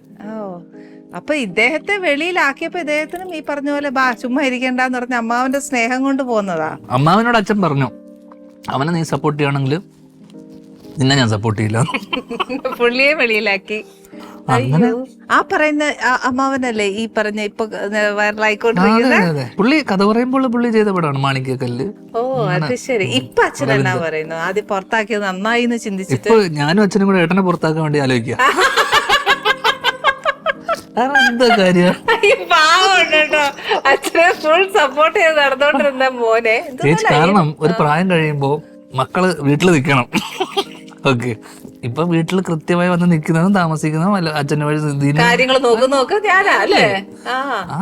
ആ സമയത്ത് അച്ഛൻ എന്നെ നമ്മൾ ആവശ്യമില്ല, നല്ല പ്രായത്തില്. ഇപ്പൊ ഇപ്പോഴും വയസ്സായ വാർദ്ധക്യകാലത്ത് മക്കള് വീട്ടിലുണ്ടാവുക എന്ന് പറയുന്നത് അച്ഛനമ്മമാരെ സംബന്ധിച്ചിടത്തോളം വലിയ വലിയൊരു സന്തോഷം. കാര്യം തന്നെ. എനിക്ക് സമയമില്ല, ഷൂട്ടിന്റെ തിരക്കിലാണെങ്കിൽ പോലും. ബട്ട് സ്റ്റിൽ നമ്മള് ഇടയ്ക്കൊന്ന് വന്ന അച്ഛനമ്മയുടെ കാര്യം അല്ല, അങ്ങനെ ഇരിക്കുന്ന സമയത്ത് ഞാൻ 3 പടം എറണാകുളത്ത് പിടിക്കും അടുപ്പിച്ച്. അപ്പൊ വീട്ടിൽ പോയി വരാലോ. അത് സത്യാട്ടോ. അല്ല ആയിക്കോട്ടെ, അതായാലും അപ്പനും അമ്മയും കരുതുന്നതിന്റെ ഒരു ഭാഗമല്ലേ. ശരിയാ. ശ്രീനിയേട്ടൻ എന്ന് പറയുന്നത് ഈ പറഞ്ഞ നമ്മുടെ മലയാളികൾക്കൊന്നും മറക്കാൻ പറ്റാത്ത ഒരു വലിയൊരു വ്യക്തിത്വമാണ്. അത് പറയാതിരിക്കാൻ പറ്റില്ല. എന്റെ ജീവിതത്തിൽ ഒട്ടുമില്ല, ഞാൻ പറയത്തില്ലേ. കാര്യം ശ്രീനിയേട്ടൻ കാരണമാണെന്ന് ഞാൻ അത് പറയാതിരിക്കാൻ പറ്റില്ല. I M so happy. കരിയറിൽ അല്ല, ജീവിതത്തിൽ അത് സിനിമ എന്ത് സിനിമയായിരുന്നു അല്ലേ, എന്തൊക്കെ പറഞ്ഞാലും. സത്യട്ടോ, ആ സിനിമ എനിക്ക് ഒരിക്കലും മറക്കാൻ പറ്റത്തില്ല. മോനെ, ഇന്നും ശ്രുതി അല്ലെങ്കിൽ മഴയത്ത് മുൻപേ എന്നൊരു ഐഡന്റിഫിക്കേഷനാണ് എനിക്ക് ഇപ്പോഴും തരുന്നത്. അത് ശ്രീനിയേട്ടനും കമൽ സാറും എടുത്ത ഒരു ഏറ്റവും വലിയൊരു റിസ്ക് ആണെന്ന് തന്നെ പറയും. പക്ഷെ റിസ്ക് എനിക്ക് സ്റ്റേറ്റ് അവാർഡല്ലേ, ബെസ്റ്റ് സ്ക്രീൻ പ്ലേ മഴയത്ത് മുൻപേ, ബെസ്റ്റ് ഫിലിം ഒത്തിരി കിട്ടി ശരിക്കും. ഈവൻ സ്ക്രീൻ അവാർഡ് വരെ അങ്ങോട്ട് വരെ പോയതാ. So happy still. ആ ഒരു ഇതാണ് ഇപ്പൊ എനിക്ക് ഈ ഒരു ഷോ നടത്താൻ പോലും എന്റെ പ്രേക്ഷകർ എന്നോടൊപ്പം നിൽക്കുന്നുണ്ട്. ശ്രീനിയേട്ടനോട് എപ്പോ കടപ്പാട് തീരാനാ. ഞാൻ ഈയിടെ കണ്ടു 2 എഴുതുവോ എന്നാ നമുക്കൊന്ന് അഭിനയിച്ചേക്കാന്ന് പറയുകയും ചെയ്തു. ഇപ്പൊ അപ്പയുടെ ആരോഗ്യം ഒക്കെ എങ്ങനെ ഇരിക്കുന്നു? ഇപ്പൊ കുഴപ്പമില്ല. കിഡ്നിന്റെ പ്രശ്നമുള്ളതുകൊണ്ട് ചെറിയ ഡയാലിസിസ് ഉണ്ട്. ഇപ്പം അപ്പന് കൃഷിയോടൊക്കെ ഭയങ്കര ഇഷ്ടമല്ലായിരുന്നോ? മക്കൾക്ക് ആർക്കെങ്കിലും ഉണ്ടോ? എനിക്കുണ്ട്. അല്ല, അപ്പൻ ഈ കൃഷി ചെയ്ത് സ്വാഭാവികമായിട്ട് അടുക്കളയിൽ താല്പര്യമുള്ളവർക്ക് ഇതൊക്കെ ഉണ്ടാക്കി കൊണ്ടെന്ന് പറഞ്ഞാലും അത്രയല്ലേ അടുക്കളയിൽ കൊച്ചെന്തെങ്കിലും ഉണ്ടാക്കാൻ പറ്റും. അപ്പൊ ഇത് കൃഷി ചെയ്ത് ഉണ്ടാക്കണ്ടേ. അപ്പൊ പിന്നെ അല്ല, അപ്പൻ ഇങ്ങനെ ഈ കൃഷിക്ക് വേണ്ടി അപ്പൻ സമയം കളഞ്ഞിട്ടുണ്ട്. അത് നമ്മള് റീലൊക്കെ ഒത്തിരി കണ്ടതല്ലേ. അതേപോലെ കളഞ്ഞൊന്നല്ല, അതിൽ നിന്ന് പുള്ളിക്കൊരു സന്തോഷവും നമ്മളെ ഈച്ച് മലയാളികൾ അങ്ങനെ ചെയ്യണം എന്ന് അപ്പൻ ഒരുപാട് പ്രോത്സാഹിപ്പിക്കുകയൊക്കെ ചെയ്യും. എനിക്ക് തോന്നുന്നു അത് വളരെ നേരത്തെ സമയത്ത് തന്നെ വെച്ചാൽ എനിക്ക് തോന്നുന്നു ഈ ഓർഗാനിക് ഫാമിംഗ് എന്താണെന്നും ഇതൊക്കെ അറിയുന്ന കാലം, അതിന് മുന്നേ തന്നെ പുള്ളി ആ നാട്ടിലും പുള്ളി ഇതിനെ പ്രൊമോട്ട് ചെയ്തിട്ട് 2010-9 ആ സമയം തൊട്ടിട്ട് പുള്ളി ഇതിനെ പ്രൊമോട്ട് ചെയ്യുന്നുണ്ട്. പിന്നെയാണ് cinema how old are you വരുന്നു, അല്ല സിനിമകളിലൂടെ ഇത് ചെയ്യുന്നു. അപ്പൊ അച്ഛൻ അന്തകാലം തൊട്ടിട്ട് ഇതിനെ പറ്റിയിട്ടുള്ള ഒരു റിസർച്ചും ഇതും. അപ്പൊ ആ ഞങ്ങളുടെ നാട്ടില് ഞങ്ങളിപ്പോ താമസിക്കുന്ന തൃപ്പൂണിത്തുറ, അവിടെ പല നെൽപ്പാടവും ഇതൊക്കെ ഇങ്ങനെ പുറമ്പോക്ക് പോലെ കടന്നിരുന്ന സ്ഥലങ്ങളൊക്കെ പുള്ളി പാട്ടത്തിനും ഇതിനൊക്കെ എടുത്ത് പുള്ളി അവിടെ കൃഷി ഇറക്കി. പുള്ളി ആ ഏരിയയിലുള്ള എല്ലാവരും കൊണ്ടുവന്ന് ഒരു സൊസൈറ്റി പോലെ രൂപീകരിച്ച് അവിടെ എല്ലാ നാട്ടിലെ ആൾക്കാരെയൊക്കെ ആ ഒരു കൾച്ചർ പുള്ളി ഗ്രോ ചെയ്തെടുത്തു. ശരിക്കും അപ്പന്റെ ആ റീലൊക്കെ കുറെ കണ്ടപ്പോഴത്തേനുണ്ടല്ലോ നാട്ടുകാർക്കൊക്കെ ഒത്തിരി പ്രോത്സാഹനമായിരുന്നേ. അറ്റ്ലീസ്റ്റ് ഒരു 2 നമ്മുടെ മുറ്റത്താണേലും 2 ചെടി വെച്ചേച്ച് അതൊന്ന് ചെയ്യാനായിട്ട് സത്യം പറഞ്ഞു. അതുകൊണ്ട് അല്ല ചേച്ചി, സന്തോഷത്തിന് വേണ്ടിയില്ല നമ്മളത് പുള്ളി അത് പ്രൊമോട്ട് ചെയ്ത് അതിനല്ല. കാരണം പുള്ളി പറഞ്ഞിരുന്ന നമ്മുടെ ഏറ്റവും ആരോഗ്യവും പരിപാടിയും ചെയ്യുന്നത് ഈ പറഞ്ഞ പെസ്റ്റിസൈഡ് അടിക്കുന്ന ഇതുപോലത്തെ പച്ചക്കറി വരുന്നത് തമിഴ്നാട്ടിൽ നിന്നും അവിടെ നിന്ന് ഇവിടെ നിന്നൊക്കെയുള്ള. അപ്പം ഞങ്ങൾ ആ വീട്ടിലെല്ലാം കൾട്ടിവേറ്റ് ചെയ്തിരുന്ന സാധനങ്ങളാണ് വർഷങ്ങളായിട്ട് പിന്നെ ഉപയോഗിച്ചത്. പുള്ളി പുറത്തുനിന്ന് പച്ചക്കറി വാങ്ങിക്കില്ല, ഉപയോഗിക്കില്ല, കഴിക്കില്ല. അപ്പം ആരോഗ്യ സംരക്ഷണം എന്നുള്ള രീതിയിലാണ് പുള്ളി അതിനെ പറയുക. അല്ലാണ്ട് നമ്മളിത് ഡെയിലി ഇത് കുറച്ച് നട്ടിട്ട് രാവിലെ വന്ന് നോക്കി സന്തോഷം കിട്ടിക്കഴിഞ്ഞിട്ട് കാര്യമൊന്നുമില്ലല്ലോ. അപ്പോ ഇത് പ്രൊമോട്ട് ചെയ്യുന്ന കാര്യം എന്ന് വെച്ച് കഴിഞ്ഞാൽ നമ്മുടെ വീട്ടിൽ നമ്മൾ തന്നെ ഇത് ചെയ്ത് നമ്മൾ തന്നെ അത് കഴിച്ച് ഇതാക്കുക എന്നുള്ളത്. കാരണം ഓർഗാനിക്കലി നമ്മളിത് ചെയ്യുന്ന സമയത്ത് ഇതിന് വലിയ സൈസും വലിപ്പമൊന്നും ഉണ്ടാവില്ല. വെണ്ടക്കൊക്കെ ഇത്രേ ഉണ്ടാവുള്ളൂ. അപ്പൊ ഈ സാധനം ഈ പറഞ്ഞ പോലെ പറയാം. ശരിയാ, പ്രാക്ടിക്കലി അതാണ്. നമ്മള് ജൈവവളമൊക്കെ ഉപയോഗിച്ചും ഈ പറഞ്ഞ പെസ്റ്റിസൈഡ് ഒന്നും അടിക്കാതെ എടുക്കുന്ന സാധനം. പക്ഷെ വീടുകളിൽ വെച്ചാൽ ആരാ നമ്മളിപ്പോ പെസ്റ്റിസൈഡ് അടിക്കാൻ പോകുന്നത്? അവിടെ ഇപ്പൊ നമ്മൾ മെനക്കെടാൻ പോവോ? ഒന്നുമില്ല. നമ്മുടെ വീട്ടിലുള്ള പച്ചക്കറിയുടെ ബേസ്റ്റൊക്കെ ഇട്ടും ആ വളമൊക്കെ കൊടുത്തുമൊക്കെ ആയിരിക്കുമല്ലോ. നമുക്ക് അല്ലാതെ മെനക്കെട്ട് പോയി കിടന്ന് ആരും വളം മേടിച്ച് കൊണ്ടിടുകയോ അതിനെ പരിപോഷിക്കുകയോ ചെയ്യത്തില്ല. അതും ഇതിപ്പോ ഫ്ലാറ്റുകളിൽ താമസിക്കുന്നവർക്ക് പ്രാക്ടിക്കൽ അല്ല. നമുക്ക് വീടുകളിലാണെങ്കിൽ നമുക്കിത് വയബിൾ ആണ്, പ്രാക്ടിക്കൽ ആണ്.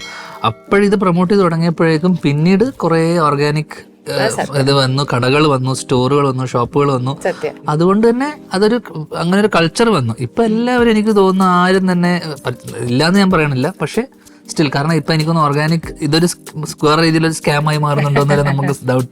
ചിലത് ഇല്ലാന്ന് എല്ലാവരെയും പറയാൻ പറ്റില്ല. വളരെ ജെന്യൂനായിട്ട് ആത്മാർത്ഥമായിട്ട് ചെയ്യുന്ന ആൾക്കാരുണ്ട്. പക്ഷെ ഞാൻ ചില സ്ഥലത്ത് കണ്ടിട്ടുള്ള സ്കാമാണ്. നമുക്കത് കാരണം സാധാരണ കോമണേഴ്സിന് അത് അഫോർഡബിൾ അല്ല. കാരണം കമ്പാരിറ്റീവ്ലി നോർമൽ മാർക്കറ്റിന് കിട്ടുന്നതിനേക്കാൾ എക്സ്പെൻസീവ് ആണ്. അപ്പം ഇപ്പോഴും നമ്മൾ കഴിയാവുന്നത്ര വീട്ടിൽ ചെയ്യുക, അല്ലാതെ ബാക്കി എന്തെങ്കിലും ആവശ്യം വരുമ്പോ മേടിക്കാന്നുള്ളത് കംപ്ലീറ്റ്ലി നമുക്ക് വയബിൾ ആയിട്ടുള്ള ഒരു സാധനമല്ല. അല്ല, അത് കറക്റ്റ് ആണ്. എല്ലാവർക്കും പറ്റിയല്ല അത് പോയി മേടിക്കാൻ. ഈ പറഞ്ഞ പോലെ എടുക്കാൻ പോണെന്ന് ആഗ്രഹമുണ്ട്, ചെയ്യണമെന്നും ആഗ്രഹമുണ്ട്. പക്ഷെ നമ്മുടെ കൈക്ക് പറ്റുന്നതല്ലേ, നമ്മുടെ കൈ കൊക്കിന് ഒതുങ്ങുന്നതേ കൊത്താവൂന്ന് പറയല്ലേ എന്ന് പറഞ്ഞ പോലെയാ. ശരിയാ. ഇതേപോലെ ശ്രീനേട്ടന് രാഷ്ട്രീയത്തോട് ഇഷ്ടമായിരുന്നു? രാഷ്ട്രീയത്തിനോട് ഇഷ്ടമല്ല. പുള്ളിക്കൊരു കൃത്യമായിട്ടുള്ള ഒരു പൊളിറ്റിക്കൽ സ്റ്റാൻഡ് ഒക്കെ ഉണ്ടായിരുന്നു. കാരണം അവർ ജനിച്ചു വളർന്ന സ്ഥലം ഇന്റർവ്യൂലൊക്കെ ശ്രീനേട്ടൻ ഭയങ്കര അതല്ല, എന്താ അറിയോ, ശരിക്കും ശ്രീനേട്ടന്റെ വർത്താനം കേൾക്കാൻ ഞങ്ങൾക്ക് മലയാളികൾക്കൊക്കെ ഒത്തിരി ഇഷ്ടമാണ്. എന്നാന്ന് വെച്ചാൽ ശ്രീനേട്ടൻ പറയുന്ന ഉള്ളതുപോലെ അങ്ങ് തുറന്നു പറയുന്ന ഒരു മനുഷ്യനാ. അപ്പൊ സത്യം കേൾക്കുമ്പോൾ ഒരാളുടെ വായിന്ന് കേൾക്കുമ്പോൾ ഏതൊരാൾക്കാ ഇഷ്ടമല്ലാത്ത അല്ലെ. അപ്പൊ ശ്രീനേട്ടന്റെ മിക്ക ഇന്റർവ്യൂസും എല്ലാം അതുകൊണ്ടാണ് ഞാൻ ഈ ചോദിക്കുന്നല്ലേ. ഇഷ്ടമായിരുന്നു? മക്കൾക്ക് ഇഷ്ടമായിരുന്നു ഈ ധ്യാനോ വിനീതനോ? ഇഷ്ടപ്പെടാൻ ഇതൊരു അല്ല, അഫ്കോഴ്സ് നമുക്ക് നമ്മുടെ അഭിപ്രായങ്ങളുണ്ട്, ഇല്ലാന്നല്ല പറയുന്നില്ല. ഇതിൽ പ്രത്യേകിച്ച് നമുക്ക് ഇഷ്ടം തോന്നാനുള്ളൊന്നുമില്ലല്ലോ. എന്നതേലും നാടിന് വേണ്ടി ചെയ്യണം എന്നോ അല്ലെങ്കിൽ അങ്ങനെ വല്ല ചെയ്യണം എന്നോ അങ്ങനെ ആഗ്രഹം? നാടിന് വേണ്ടി ചെയ്യേണ്ടവർ തന്നെ ചെയ്യുന്നില്ലല്ലോ. അതുകൊണ്ട് പിന്നെ അല്ല, അവരോട് മുഖത്ത് നോക്കി പറയാനൊരു മടിയോ അങ്ങനെ അങ്ങനെയൊന്നുമില്ല. ഇപ്പൊ നമ്മള് ജീവിക്കുന്ന തന്നെ തേർഡ് വേൾഡ് കൺട്രിയാണ് ഇന്ത്യ എന്ന് പറഞ്ഞ രാജ്യം. ഇവിടെ നമ്മൾ പ്രത്യേകിച്ച് ചെയ്യണ്ട, അത് നടന്നോളൂ. അപ്പൊ അതുകൊണ്ട് പിന്നെ നടന്നോളന്നല്ല.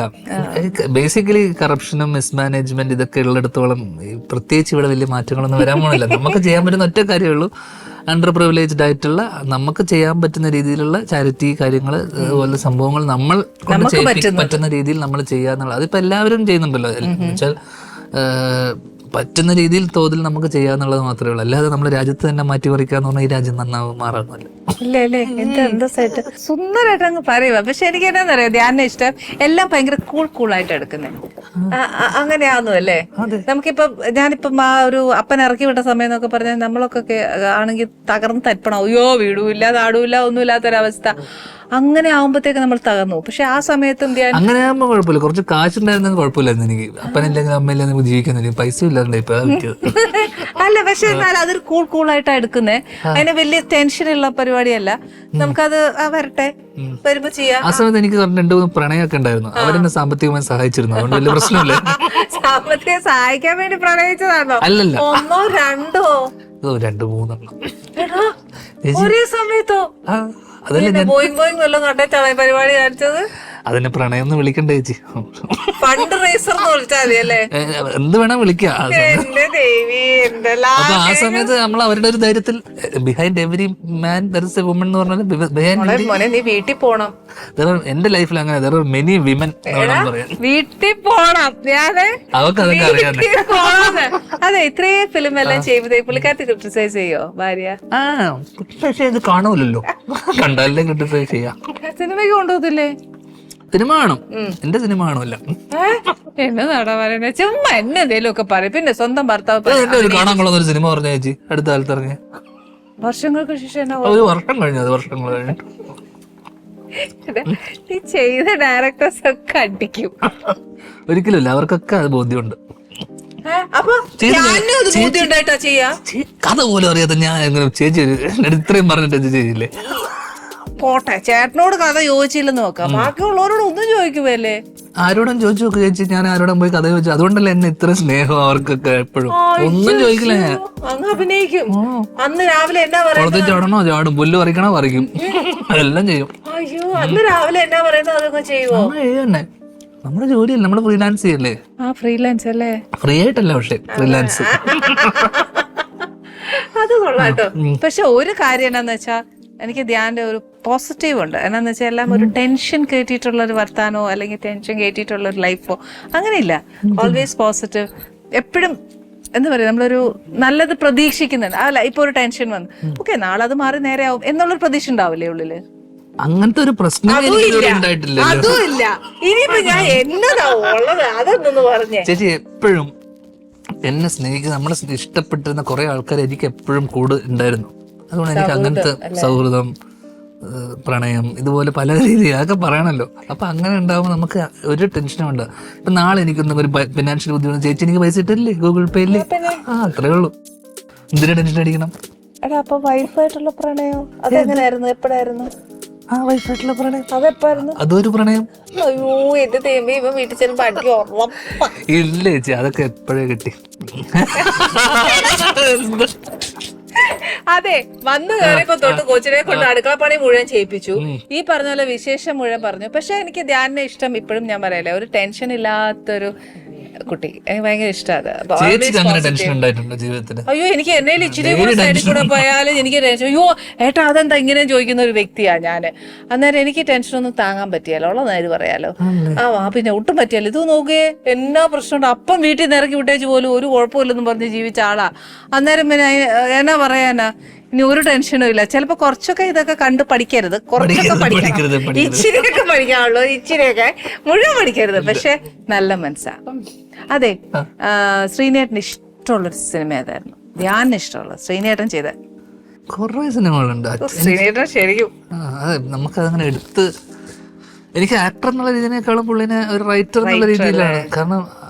കാരണം പുള്ളി എപ്പോഴും പുള്ളി എഴുതുന്ന സിനിമകളിൽ പുള്ളി ഒരു വേഷം ചെയ്ത് അങ്ങനെ, കാരണം പുള്ളിയുടെ എഴുതിയ സിനിമകളിലാണ് പുള്ളി ഏറ്റവും ഭംഗിയായിട്ട് ചെയ്തിട്ടുള്ളത്. എന്ന് വെച്ച് കഴിഞ്ഞാൽ അതിലാണല്ലോ പുള്ളി ഏറ്റവും കൂടുതൽ അഭിനയിച്ചിട്ടുള്ളത്. പുറത്ത് അഭിനയിക്കുന്നതിനേക്കാൾ എനിക്ക് ഇഷ്ടം പുള്ളി എഴുതിയ സിനിമകളിൽ തന്നെ. ഉദയനാണതാരായിക്കോട്ടെ, നാടോടിക്കാറ്റായിക്കോട്ടെ, പട്ടണപ്രവേശം, ഇതിലൊക്കെ തന്നെ പുള്ളി തന്നെ എഴുതി. ശ്യാമള ആയിക്കോട്ടെ, പുള്ളി തന്നെ എഴുതി, പുള്ളി തന്നെ അഭിനയിക്കുന്ന സിനിമകളിൽ പുള്ളിനെ എനിക്ക് ഇഷ്ടം. അതല്ല പുള്ളി പുറത്ത് പോയി അഭിനയിച്ച സിനിമകളിലൊന്നും എനിക്ക് ആ പുള്ളിയുടെ അഭിനയം ഇഷ്ടപ്പെട്ടില്ല, തോന്നിയിട്ടുണ്ട്. അച്ഛനോട് എപ്പോഴെങ്കിലും ഞാൻ അച്ഛൻ എനിക്ക് സ്ക്രിപ്റ്റ് എഴുതി ചോദിച്ചിട്ടുണ്ടോ? നല്ല ടേംസ് ആയ പിന്നെ ഇല്ല എഴുതിയൊക്കെ തരും, എന്നോട് എഴുതി തരാന്നൊക്കെ കഴിഞ്ഞ തവണ പറഞ്ഞു. ആക്ച്വലി ധ്യാന്റെ ജോണർ എന്താണ്? ആക്ഷൻ ആണോ, കോമഡി ആണോ, അതോ ഫാമിലി ആണോ? എന്താണ് ഒരു ഫിലിം ഡയറക്ട് ചെയ്യാൻ മെയിൻ ആയിട്ടൊരു അങ്ങനെ? അത് മിക്സ് ആണ്. അല്ല, എനിക്കൊരു എല്ലാതരം സിനിമകളും ചെയ്യണം എന്നുള്ള. ഫസ്റ്റ് ഞാൻ ചെയ്ത് ഭയങ്കര കൊമേഴ്ഷ്യൽ തട്ടുപൊളിപ്പൻ റോം കോം എന്നൊക്കെ പറയാൻ പോകുന്ന ഫെസ്റ്റിവൽ സിനിമയാണ്. അപ്പൊ രണ്ടാമത് ചെയ്യുന്ന ഒരു ത്രില്ലർ, കുറച്ച് എല്ലാ ജോണറും ചെയ്യാം. അങ്ങനെ ഇഷ്ടമുണ്ട്. ആലോചിക്കുന്ന കഥകളൊക്കെ എല്ലാ തരത്തിലുള്ള എല്ലാം ഇതിൽ പെടുന്ന കഥകളാണ്. അതിൽ അഭിനയിക്കോ? അച്ഛൻ ചെയ്ത പോലെ ഡയറക്ഷൻ സ്ക്രിപ്റ്റിന്റെ കൂടെ അഭിനയിക്കണ്ട? ഒരു ചെറിയത് പുള്ളീനെ ആരും വിളിക്കാതായതുകൊണ്ടാണ് പുള്ളി തന്നെ അഭിനയിച്ചെന്നാണ് എനിക്ക് പലപ്പോഴും തോന്നിയിട്ടുള്ളത്. അങ്ങനെ പുള്ളി ഒരു നടനായെന്ന് എനിക്ക് പലപ്പോഴും തോന്നിയിട്ടുണ്ട്. എല്ലാ ചേച്ചി ആലോചിച്ചു, 84 ഓർഡർ നമ്മ വളറിയാവുന്ന സിനിമ, ആ പടത്തിലാണ് പുള്ളീനെ ശ്രദ്ധിക്കപ്പെടുന്നത്. ഈ പടം പുള്ളി എഴുതിയതാ. ഓക്കെ, അതിന് മുന്നേ ഒരു പുള്ളിനെ ആരും ശ്രദ്ധിച്ചിട്ടില്ല. പുള്ളി 76 വന്നതാ. 76 കഴിഞ്ഞ് 8 വർഷം എടുത്തു പുള്ളിനെ അന്ന് ശ്രദ്ധിക്കപ്പെടാൻ. ആ ശ്രദ്ധിക്കപ്പെട്ട പടം പുള്ളി തന്നെ എഴുതിയ പടം. പക്ഷെ ധ്യാൻ അതിനകത്ത് ഒരു വേറൊരു കാര്യം ആലോചിച്ചു, അച്ഛന്റെ ഒരു വാശി ഉണ്ടാവില്ലേ ഉള്ളില്? അതെ, അങ്ങനെ ചിന്തിക്കാമല്ലോ നമുക്ക്. അതാ പറഞ്ഞ ഇത്രയും. കാരണം പുള്ളി 68 ചെന്നൈ പോയ സമയത്ത് പുള്ളി അന്ന് അഭിനയം പഠിക്കാൻ വേണ്ടിയാണ് പോകുന്നത്. അന്ന് പുള്ളിനെ എല്ലാവരും റിജക്ട് ചെയ്തു. ഈ കോലം വെച്ചിട്ട് അഭിനയിച്ചു കഴിഞ്ഞാൽ ഏത് കാലം ഒരിക്കലും തിളങ്ങ പറ്റില്ല എന്നുള്ള. കാരണം അന്ന് ഭയങ്കരമായിട്ട് ഈ പറയുന്ന MGR ആയിക്കോട്ടെ, അവിടെ ശിവാജി ഗണേശൻ ഇവരൊക്കെ കത്തി നിൽക്കുന്ന സമയത്ത് അവരൊക്കെ സുന്ദരന്മാരായ നായകന്മാരല്ലേ. അങ്ങനെയുള്ള സമയത്ത് ഇത്രയും ഇത് ഇങ്ങനെ ആൾക്ക് ഒരു പോസിബിലിറ്റി ഇല്ലെന്ന് പറഞ്ഞ അച്ഛനെ ഭയങ്കര റിജക്ഷൻ കിട്ടിയിരുന്ന ആളാണ്. അങ്ങനെ പുള്ളി അവിടെ റിജക്ട് ചെയ്യപ്പെട്ട് പുള്ളി അവിടെ തന്നെ പഠിപ്പിച്ചു, ഫാക്കൽറ്റി ആയിട്ട് അവിടെ തന്നെ പഠിപ്പിച്ചു. അപ്പോൾ പുള്ളിയുടെ ജൂനിയർ ആയിരുന്നു ചിരഞ്ജീവി, പുള്ളിയുടെ കൂടെ പഠിച്ചതാണ് രജനീകാന്ത്. അങ്ങനെ ഇവരൊക്കെ ഭയങ്കര പരിചയമൊക്കെ ആയിരുന്നു. അങ്ങനെ 70s ഇതായപ്പോഴേക്കും അവിടെ കുറച്ച് offbeat art house film makers, BA Backer, അങ്ങനെ ആ ഗ്രൂപ്പിലേക്ക് പുള്ളി ചേക്കേറി പതിയെ. അങ്ങനെയാണ് പുള്ളി 76 എനിക്ക് തോന്നുന്നു മണിമുഴക്കം എന്ന് പറഞ്ഞ സിനിമ. പിന്നെ മണിമുഴക്കം 76 കഴിഞ്ഞതിന് ശേഷം പുള്ളി ആ ആർട്ട് ഹൗസിനകത്ത് തന്നെ KG ജോർജിന്റെ കൂടെ മേള, അതാണ് മമ്മൂട്ടി ഞങ്ങള് ശരിക്കും ലോഞ്ച് ചെയ്യപ്പെടുന്ന സിനിമ. അത് അച്ഛനാണെന്ന് കാസ്റ്റ് ചെയ്തെന്ന് പറഞ്ഞിട്ടുണ്ടായിരുന്നു. അന്ന് അതിന് ലൊക്കേഷൻ മാനേജറും അസിസ്റ്റന്റ് ഡയറക്ടറും ആയിരുന്നു അച്ഛൻ, ജോർജ് സാറിന്റെ കൂടെ. 80ലുള്ള അതാണ് ഇതൊക്കെ. ആ 76 to 80 ആ കാലഘട്ടം മുഴുവൻ അച്ഛൻ ഈ art house, of beat film makers ഇവരുടെ കൂടെ ആയിരുന്നു. 80 to 83 പ്രിയനങ്ങളൊക്കെ വന്ന സമയത്ത് പൂച്ചക്കൊരു മൂക്കുത്തി കഴിഞ്ഞതിന് ശേഷമാണ് അവിടെ നിന്ന് ഷിഫ്റ്റും ഓർഡർ നമ്മൾ പിന്നെയാണ് ആ സീരീസ് ഓഫ് ഈ പറയുന്ന നമ്മുടെ ഗോൾഡൻ ഇറയിലുള്ള ഹ്യൂമർ. അല്ലെങ്കിൽ അതിന് മുന്നേ അച്ഛൻ ചെയ്തിരുന്ന, അല്ലെങ്കിൽ അച്ഛൻ വർക്ക് ചെയ്തിരുന്ന ആൾക്കാരൊക്കെ സീരിയസ് സിനിമയുടെ പഞ്ചവടി പാലം അല്ലെങ്കിൽ ആ സമയത്തുള്ള സിനിമകളൊക്കെ. അപ്പം അച്ഛൻ AD ആയിരുന്നു ആ സമയത്ത്, അസിസ്റ്റന്റ് ഡയറക്ടർ ആയിരുന്നു. അന്ന് ആ അച്ഛൻ്റെ നാട്ടിലാണ് മേള ഷൂട്ട് ചെയ്തത്, തലശ്ശേരിയിൽ ആ ഭാഗത്തൊക്കെ. അപ്പം അന്നൊക്കെ അവിടെ നിന്നൊരു ഷിഫ്റ്റ് ഉണ്ടായിട്ടുണ്ട്. അപ്പം ഹി ടുക്ക് ഒരു almost 8 to 9 years first cinema എഴുതാൻ വേണ്ടിയിട്ട് ഇൻഡസ്ട്രിയിൽ വന്നിട്ട്. ആ 84 തൊട്ടിട്ട് പുള്ളി എഴുതി തുടങ്ങിയ എല്ലാ സിനിമകളിലും അച്ഛൻ എപ്പോഴെങ്കിലും പറഞ്ഞിട്ടുണ്ടോ? അപ്പം അച്ഛൻ അഭിനയിക്കാൻ വന്നു, പക്ഷെ അച്ഛൻ അസിസ്റ്റന്റ് ഡയറക്ടറായിട്ട് വർക്ക് ചെയ്തു, പക്ഷെ അച്ഛൻ എന്തുകൊണ്ട് സ്ക്രിപ്റ്റിലേക്ക് മാറി എന്നുള്ളത് അച്ഛൻ എപ്പോഴെങ്കിലും ആരെങ്കിലും സജഷൻ പറഞ്ഞിട്ടാണോ? പ്രീനങ്ങളും പറഞ്ഞിട്ടാണല്ലോ അച്ഛനെ കൊണ്ട് എഴുതിപ്പിച്ചതാണ്. അതായത് എനിക്കൊന്ന് ഷൂട്ട് സമയത്തെങ്ങാണ് അച്ഛൻ സജഷൻസ് പറഞ്ഞു കാണുമായിരിക്കും അല്ലെ? എനിക്കൊന്ന് അതിന് മുന്നേ പുച്ചക്കുരുമുഖത്തേക്ക് ഇവർ ചെയ്യുന്ന സമയത്ത് ഇവര് തമ്മിൽ അതിന് മുന്നേ 70s ലേറ്റ് 70s തൊട്ടിട്ട് ഇവർ തമ്മിൽ നല്ല ബന്ധമൊക്കെ ഉണ്ട്, ചെന്നൈ ബന്ധം. പിന്നെ അച്ഛൻ എഴുതാൻ അറിയാൻ പൊട്ടൻഷ്യൽ ഉണ്ടെന്നൊക്കെ ഓഫ്കോഴ്സ് അറിയായിരിക്കുമല്ലോ. അപ്പൊ ഈ കറക്റ്റ് ഈ സാധനം വന്നപ്പോൾ അച്ഛൻ അങ്ങനെ ആരോടെങ്കിലും ഫസ്റ്റ് ടൈം പ്രസന്റ് ചെയ്തിട്ടുണ്ടോ അങ്ങോട്ടോ, അതോ ഇങ്ങോട്ട് വന്നോ? എല്ലാം ഇങ്ങോട്ട് വന്നതല്ല, അങ്ങോട്ട് പോയിട്ട് എനിക്ക് ഇങ്ങനെ സ്ക്രിപ്റ്റ് ചെയ്ത് തരാം എന്നുള്ളത് അച്ഛൻ പറഞ്ഞിട്ടുണ്ടോ? ഇല്ല. എനിക്ക് തോന്നുന്നു അവസാനം കാരണം 84 ഉടനമ്മ വളരാൻ കഴിഞ്ഞതിന് ശേഷം പിന്നെ 86 എനിക്ക് തോന്നുന്നു അച്ഛന് 10 പടം എഴുതിയിട്ടുണ്ട് ഒരു വർഷം. 10 ഓൾമോസ്റ്റ് 10. അതിൽ മഴ പെയ്യുന്നു, മുതലം കൊട്ടുന്നു, മറ്റേ ദൂരെ ഒരു കൂട് കൂട്ട, മറ്റേ എല്ലാം ആ 86 10 പടം. മറ്റേ how many kilometres Washington DC. ഇത് ആക്ച്വലി അച്ഛൻ്റെ ഒരു നല്ലൊരു സ്ട്രഗിൾ ഉണ്ട് അല്ലെ, ആ ഒരു 8 years എന്ന് പറയുന്നത് ഒരു ഉള്ളിലൊരു വാശിയുടെ ഒരു ഇതുണ്ട്. അല്ല, ആ ആർട്ട് ഹൗസിന് അവർ അവിടെ ഉണ്ടായിട്ടുള്ളതായിരിക്കും പുള്ളിയുടെ ഏറ്റവും വലിയ ലേണിങ്ങും. പിന്നെ എനിക്ക് തോന്നുന്നു അന്നത്തെ സിനിമ പോലും 80s തുടങ്ങിയപ്പോൾ പോലും കുറച്ച് ഡ്രമാറ്റിക്കും കുറച്ച് ഇതായിട്ടുള്ള ഈ ഒരു ഷിഫ്റ്റ് ഉണ്ടായില്ല. അത് ഇന്നത്തെ സോ കോൾഡ് റിയലിസ്റ്റിക് സിനിമകളാണ് അച്ഛൻ അന്ന് 85 86 എഴുതിയിരുന്ന സിനിമകൾ, കോമണർ ഇഷ്യൂസും സാധനങ്ങളൊക്കെ. അപ്പൊ അവിടെ നിന്നുള്ള ഈ സിനിമയുടെ ലാംഗ്വേജ് ഉണ്ടല്ലോ, ഇത് ശരദിനെ ഇവിടെ പോകുന്നു എന്നൊക്കെ പറയുന്ന പോലത്തെ ഈ ലാംഗ്വേജിനെ ബ്രേക്ക് ചെയ്തിട്ട് നോർമൽ ആൾക്കാർ സംസാരിക്കുന്നതിനുള്ള കോൺവെർസേഷൻ ആയി മാറിയത് അച്ഛന്റെ ഈ പറയുന്ന സാധനം കാഷ്വൽ ടോക്ക്. അത് പുള്ളിയുടെ ഡയലോഗിലൂടെയാണ് എനിക്ക് തോന്നുന്നത്, പുള്ളിയുടെ ഡയലോഗ് റൈറ്റിംഗിലാണ് എനിക്ക് ആ ഷിഫ്റ്റ് തന്നെ സംഭവിച്ചെന്ന് തോന്നിയിട്ടുണ്ട്. അമ്മ എന്തോരം സപ്പോർട്ടാണ്? പ്രത്യേകിച്ച് സപ്പോർട്ടൊന്നുമില്ല, അതൊരു ഇമോഷണൽ സപ്പോർട്ട്, മോറൽ സപ്പോർട്ട് ഉണ്ട്. അപ്പൊ എത്രയായാലും ഒരു അമ്മ എന്ന നിലയ്ക്ക് ഇപ്പൊ ഞാനും ഒരു അമ്മയാ, മക്കളെ ഇങ്ങനെ ഫിലിമിൽ പോകണം അല്ലെങ്കിൽ ഒരു ജോലി എടുത്ത് നല്ല സെറ്റിൽ ആവണം എന്നായിരിക്കുമല്ലോ ഏറ്റവും കൂടുതൽ ഒരു അമ്മയുടെ ആഗ്രഹം. അപ്പൊ നിങ്ങളും കൂടെ ഇങ്ങനെ ഫിലിമിൽ പോവാണ് എന്ന് പറഞ്ഞപ്പോ അമ്മ എന്താ പറഞ്ഞ, പോയിട്ട് വരും എന്ന് പറഞ്ഞു?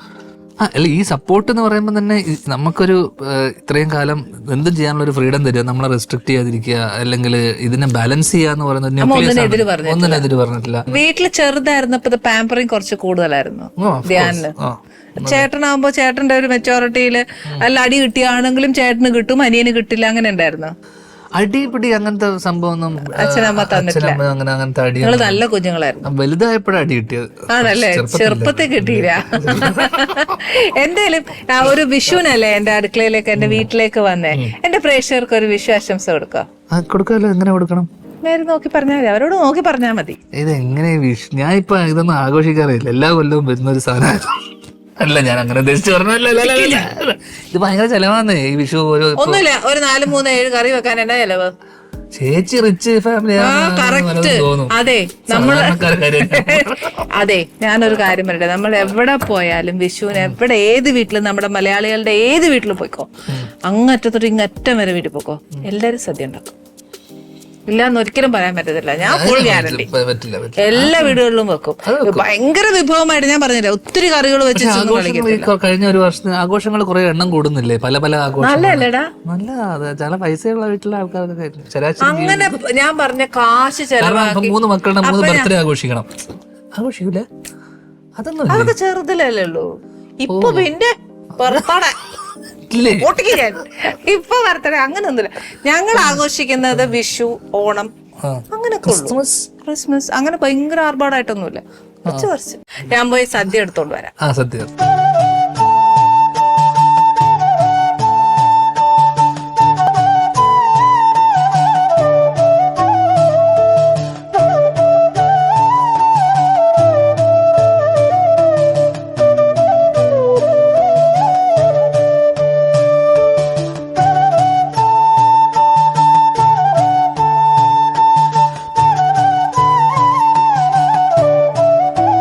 വന്നതിൽ ഐ എം സോ ഹാപ്പി. ഈ ഒരു എന്താ പറയാ, എനിക്ക് ഒത്തിരി സന്തോഷം തോന്നിട്ടോ. Thank you very much. ഞാന്റെ വിശേഷങ്ങൾ അറിയാൻ ഒരു ഇന്റർവ്യൂയോ അല്ലെങ്കിൽ ഒരു ഷോയോ അതിന്റെ ഒന്നും ഒരാവശ്യമില്ല. പക്ഷെ എന്നാലും ധ്യാന്റെ വിശേഷങ്ങൾ കേൾക്കാനും വർത്താനം കേൾക്കാനും നമ്മൾ മലയാളി പ്രേക്ഷകർക്ക് ഒരുപാട് ഇഷ്ടമാണ്. ഇതേപോലെ നല്ല എപ്പിസോഡും നല്ല അതിഥികളുമായി പുതിയ വിഭവങ്ങളും പുതിയ രുചികളുമായിട്ട് നമുക്ക് വീണ്ടും കാണണം. Ali's Kitchen. Let's cook with love.